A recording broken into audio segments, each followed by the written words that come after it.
السلام علیکم ورحمۃ اللہ۔ بانی بریلویت اعلیٰ حضرت احمد رضا خان کے حوالے سے نیٹ پہ ایک بات گردش کر رہی ہے کہ شاید انہوں نے انبیاء کرام کے حوالے سے کوئی گستاخی کی ہے اپنے ملفوظات میں۔ آج ہم اس کی تحقیق کریں گے۔ آمنت باللہ وملائکتہ وکتبہ ورسولہ والیوم الآخر۔ یہ عبارت جو کہ ملفوظات احمد رضا خان میں لکھی ہوئی ہے، یہ ایک سوال کے جواب میں انہوں نے بتایا کہ انبیاء کرام کو اپنی اپنی قبور میں ازواج پیش کی جاتی ہیں جن سے وہ شباشی فرماتے ہیں۔ اس بارے میں ہم نے یہ دیکھنا ہے سب سے پہلے کہ یہ جو بریلوی علماء ہیں انہی احمد رضا خان ہی کے فرقے کے ہیں۔ پہلے یہ دیکھنا ہے کہ وہ اس بارے میں کیا کہتے ہیں، اور اس کے بعد ہم ایک نیوٹرل عالم جو ہے وہ مفتی کامران شہزاد، ان کی بات بھی سنیں گے۔ ملفوظات اعلیٰ کے حوالے سے اعتراض کیا جاتا ہے کہ وہاں لکھا ہوا ہے کہ انبیاء علیہ السلام اپنی قبروں میں زندہ ہوتے ہیں اور وہ اپنی بیویوں کے ساتھ شب باشی بھی کرتے ہیں۔ اس حوالے سے وضاحت فرمائیں۔ دیکھیں، یہ ایک پرانا اعتراض ہے دیوبندیوں کی طرف سے بھی، غیر مقلدین وہابیوں کی طرف سے بھی۔ بھائی، دنیا کے اندر جو ان کی بیویاں تھیں، جنت کے اندر جنتی اپنی بیویوں سے ملاقات کریں تو یہ کوئی حیا کے خلاف بات ہے؟ بتائیے، یہ کوئی گستاخی والی بات ہے؟ انبیاء علیہم الصلوات و تسلیمات جنت میں اپنی بیویوں سے ملاقات کریں، یا مومنین جنت میں اپنی بیویوں سے ملاقات کریں، تو اس میں اگر کوئی توہین یا گستاخی کا یا اس میں کوئی دوسرا پہلو نکال کے لے کے ہے، نکالنے والے کا قصور ہے۔ بیویاں اگر اپنے شوہر سے ملاقات کرتی ہیں تو اس میں گستاخی والی بات ہے۔ انبیاء کی جو بیویاں دنیا سے پردہ فرما گئیں وہ بھی جنت میں، نبی بھی اپنی قبروں میں جنت میں، تو جنتی جنت میں اپنی بیویوں سے ملاقات کرے تو اس میں گستاخی والی کوئی بات ہے؟ تو بات سمجھ یہ کہ نہیں آئی؟ امام زرقانی یہی بتانا چاہ رہے ہیں کہ انبیاء علیہم الصلوات و تسلیمات کی قبور وہ جنت ہے، اور جو ان کی بیویاں دنیا سے پردہ فرما چکی ہیں اور عالم برزخ کے اندر ہیں، عالم برزخ کے اندر انبیاء اپنی بیویوں کے ساتھ، اپنی ازواج کے ساتھ ملاقات کرتے ہیں۔ ان کی حیات اتنی قبروں کے اندر اعلیٰ ہے کہ وہ قبروں کے اندر نماز بھی پڑھتے ہیں، ان کو رزق بھی دیا جاتا ہے، اور اللہ تعالیٰ جل شانہ ان کی بیویوں کے ساتھ ملاقات بھی کرواتا ہے۔ یہ ان کی برزخی اور ان کی قبر کی زندگی ہے جو اللہ نے ان کو اتنی اکمل و اعلیٰ اور اتنی اللہ رب العزت نے کامل زندگی ان کو عطا فرمائی ہے۔ یہی امام زرقانی نے شرح محب الدنیا کے اندر بیان کیا، اور اسی کا بیان اعلیٰ رحمۃ اللہ علیہ نے سوال کے جواب میں کیا، جس کو ایک گستاخی اور توہین بنا کے پیش کیا جاتا ہے، جبکہ اس میں گستاخی اور توہین والی کوئی بات نہیں ہے۔ عبارتوں کے حوالے سے بات چل رہی ہے۔ انجینئر صاحب احمد رضا خان صاحب کی کتاب ہے ملفوظات، مطلب بعد میں کسی نے جمع کیے ہوں گے وہ ملفوظات، تو ان کی کتاب ہے، تو اس میں انہوں نے لکھا ہے امام زرقانی کے حوالے سے کہ وہ یہ عقیدہ کہا کرتے تھے، لکھتے تھے کہ نبی کریم صلی اللہ علیہ وسلم بالکل اپنی قبور میں حیات ہیں، اور اس طریقے کے حیات ہیں کہ اپنی ازواج سے شباشی بھی فرماتے ہیں، اور انہوں نے امام زرقانی کے حوالے سے لکھا ہے۔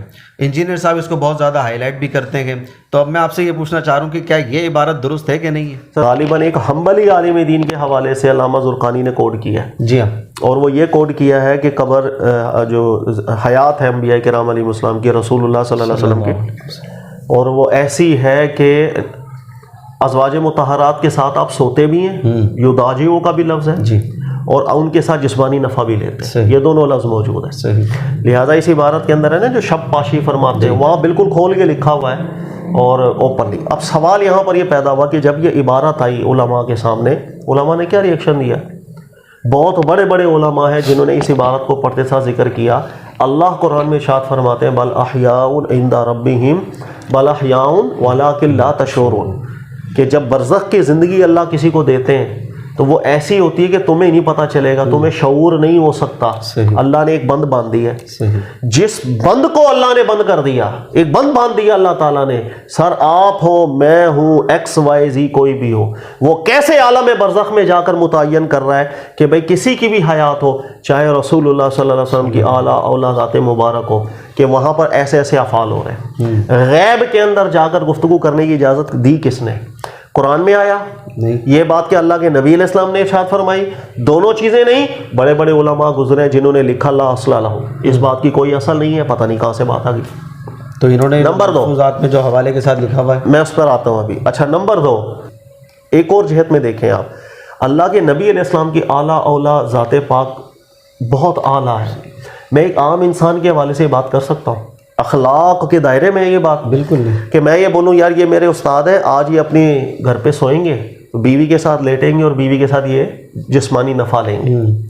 میں اپنے استاد کے بارے میں بھی جب یہ بات کروں، چاہے وہ ان کی بیوی ہو، ان پر حلال ہے، لیکن یہ لوگوں کے سامنے بات کرنا ایک اخلاق سے گری بات ہوتی۔ صحیح۔ بھائی وہ بند کمرے میں جو کچھ مرضی کریں، میں کیسے متعین کر رہا ہوں کہ بھائی یہ بیوی کے ساتھ سو رہا ہے، بیوی کے ساتھ جو ہے نا میں آج میرے استاد جو ہے نا وہ نفع لے رہے ہیں۔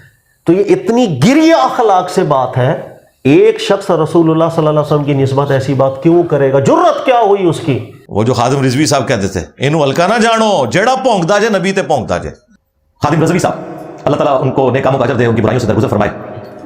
وہ آپ کو پتہ ہے ایک بڑا جملہ گلے پھاڑ پھاڑ کے بولا کرتے تھے کہ امام مالک فرماتے ہیں کہ امت مر جائے اگر نبی کی گستاخیاں ہو رہی ہیں اور امت وہ گستاخیاں نہیں روک پا رہی، تو بہتر ہے کہ امت مر جائے۔ امام مالک فرماتے تھے پھر امت زندہ کیوں ہے؟ پھر مر جائے ساری، پھر مر جائے ساری، پوری عالم اسلام اس وقت یا تو مر جائے، یا تو مر جائے سارا عالم اسلام، یا پھر حضور کی عزت پر پیرا جائے۔ بس دو باتوں میں سے ایک بات ہے۔ یہی خادم رضوی جو ہے وہ پیچھے آپ دیکھیے گا تصویر میں لکھا ہوا ہے امام احمد رضا خان کی عرس کی کانفرنس۔ اس کی تعریفوں کے لیے یہ جو شب باشی والے الفاظ لکھنے والا احمد رضا خان ہے، اس کی تعریفیں کرنے کے لیے یہ خادم رضوی ادھر آیا ہوا ہے۔ ایک نیوٹرل عالم مفتی کامران شہزاد نے بات کی بالکل وضاحت کر دی ہے، باقاعدہ پراپر تحقیق کے بعد، یعنی کہ عوام کو انہوں نے اندھیرے میں نہیں رکھا بلکہ پراپر تحقیق کر کے آپ کے دودھ کا دودھ اور پانی کا پانی کر دیا۔ مگر بریلوی علماء اور بریلوی عوام وہ جو ہے اعلیٰ حضرت کے بارے میں کوئی بات بھی سننے کو تیار نہیں۔ کیوں؟ کیونکہ وہ کہتے ہیں کہ ہماری آنکھیں بند ہیں اعلیٰ حضرت احمد رضا خان کے ملفوظات پہ، اور انہوں نے جو کچھ بھی لکھا، بہت کچھ لکھا، ہر چیز پہ ہماری آنکھیں بند ہیں۔ ہماری اسی لیے تو ان کی تحقیقات پر آنکھیں بند ہیں، اعلیٰ حضرت کی تحقیقات پر، کہ رضا بریلوی ہمارے امام ہیں، اور ہمارے پیر بھی فرماتے ہیں نا کہ ہماری آنکھیں اعلیٰ حضرت پہ بند ہیں، اور نگران شورا فرماتے ہیں حاجی عمران الطاری دامہ ظلہ کہ ہماری آنکھیں امیر اہل سنت پہ بند ہیں۔ اور آپ کو ایک بات نوٹ کرنی چاہیے، اس کائنات میں ہماری آنکھیں جو بند ہیں وہ صرف اور صرف آپ صلی اللہ علیہ وسلم کی صحیح احادیث جو ہیں ان کے بارے میں آنکھیں بند ہیں۔ جو کچھ بھی لکھا ہے، حق لکھا ہے، اس میں کوئی بات غلط ہو ہی نہیں سکتی۔ کیوں؟ نبوت کی وجہ سے، وہ درجہ نبوت پہ فائز ہیں۔ اس وجہ سے اگر کوئی اور بھی شخص درجہ نبوت پہ فائز ہوگا تو اس کی بھی ساری کی ساری جو رائٹنگز ہیں، ملفوظات ہیں، ان سے بھی آنکھیں بند ہونی چاہیے۔ مگر اگر کوئی درجہ نبوت پہ فائز ہوگا تو اعلیٰ حضرت احمد رضا خان کوئی درجہ نبوت پر فائز نہیں ہے، تو انہیں اس طرح ٹریٹ نہیں کرنا چاہیے کہ وہ درجہ نبوت کے حامل ہیں۔ تو لہٰذا کوئی بات غلط ہو ہی نہیں سکتی۔ ان کی تحقیقات ہیں، ان کے جو کچھ بھی ہے اس پہ بارے میں آپ ریسرچ کریں، قرآن اور سنت سے آپ اور صحیح احادیث سے آپ اس کا موازنہ کریں، اور اگر وہ غلط نکلتے ہیں تو آپ غلط کو غلط کہہ دیں، بس اتنی سی بات ہے۔ 23 اگست کو انشاءاللہ آپ کے سامنے میں احمد رضا خان بریلوی کے شرکیہ عقائد رکھوں گا۔